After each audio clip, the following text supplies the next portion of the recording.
Защо сте днес тук? Защото видяхме, че народа се събуди. Омръзнани от високите цени за ток, за парно, омръзнани от държавата, а заплати винаги стоят ниски, омръзнани да намачкат и просто вече... Всяка власт да ни мачка. Всичко си има граници, както и търпението на българския народ. Смятате ли, че достатъчно хора са дошли днес? Още би трябвало. Надявам се поне другата седмица да има още повече хора. За да се обединим и да изпълнят нашите искания. Другата седмица тук ли ще бъдете? Да, естествено. Всеки четвъртък, който иска, може да е четвъртък ли ще бъде? Неделя няма ли да е? И неделя, и всеки четвъртък. Браво. 11. Браво.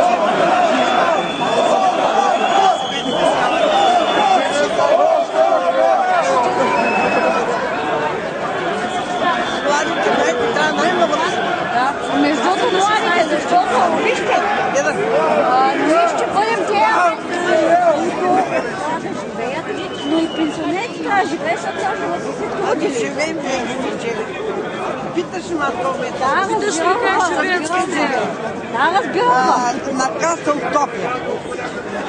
Така. Аз имам война е, този месец е война. Моята пенсия, живим е 238. За къде по-напред си? Аз живея на Лондон, съм на кост. Браво! Рада ми са.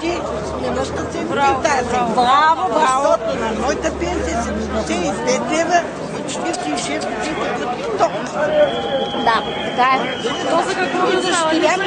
Се съмъчи да работи. Да, експлоатирате. Те и тук сте експлоатират. Ако имаме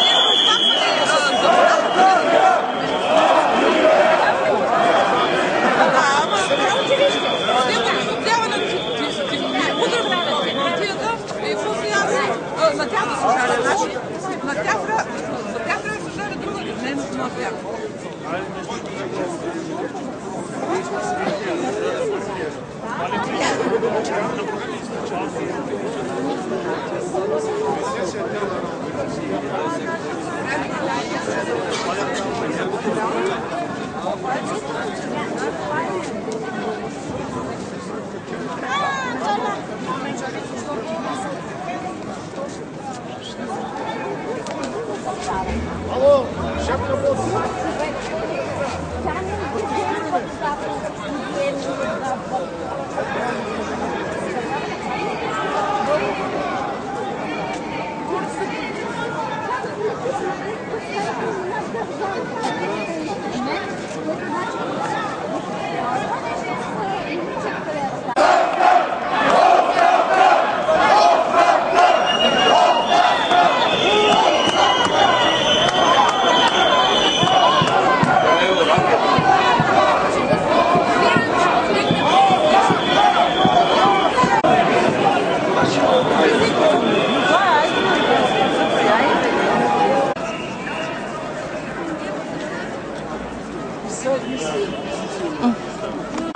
И служители на една престъпна система, която се владя тази държава преди много години.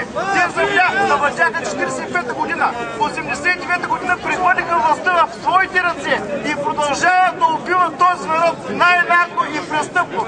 Така че обединете се и ги изхвърлете. Те не обичат този народ. Те искат да го мамят, да го лъжат и да го обезкървяват, докато могат. Уважаеми дами и господа, понеже трябва да спазваме и единството, което е това. Ние сме също България в момента, такива като нас, истинските българи, които са по площадите. Искаме Народното събрание да се закрие. Тези депутати 50% долу, 50% не ни трябват. Всички нови.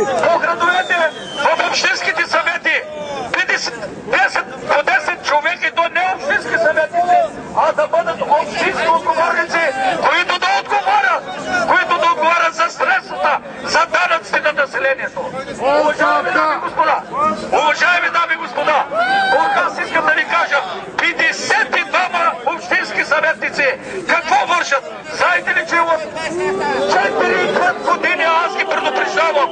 Къде бяхте вие? Защо?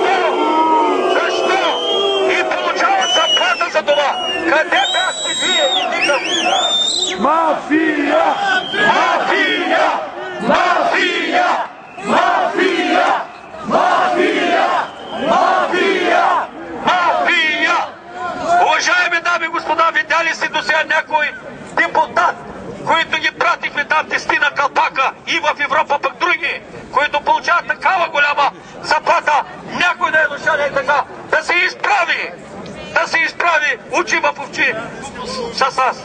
Никой. Предупреждавахме ги. Пак ви казвам, от 5 години набият по площадите на София с сняг, с топки, отпред полиция, отзад с всяки камъни. Това беше изпратена мафия от Масларова на времето. И ние бяхме бити на площад пред Народното събрание. Ето за това. Ние повече не можем да ги търпим тези хора. Идват избори. Нека тези хора да се отиват. Нова конституция. Нова, запомнете, трябва да сменим тези закони. Щом сменим законите, ще се сменят и съдебната система, ще се смени и общините и всички. Без конституция, разберете, наред с нашите викови, ние трябва да мислим от тук нататък какво да направим. Защото все пак сме държава и тая държава трябва да съществува. Тая държава и сме членове на Европейския съюз. Нека да бъдем солидарни с всички, защото не можем да тръгнем така. Смяна на Конституцията! Линч! Ура!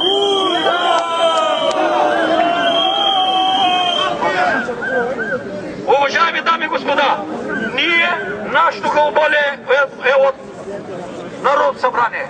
От това Народно събрание, не работещо. Това Народно събрание е събрание на кошери там и нищо друго. Нищо друго.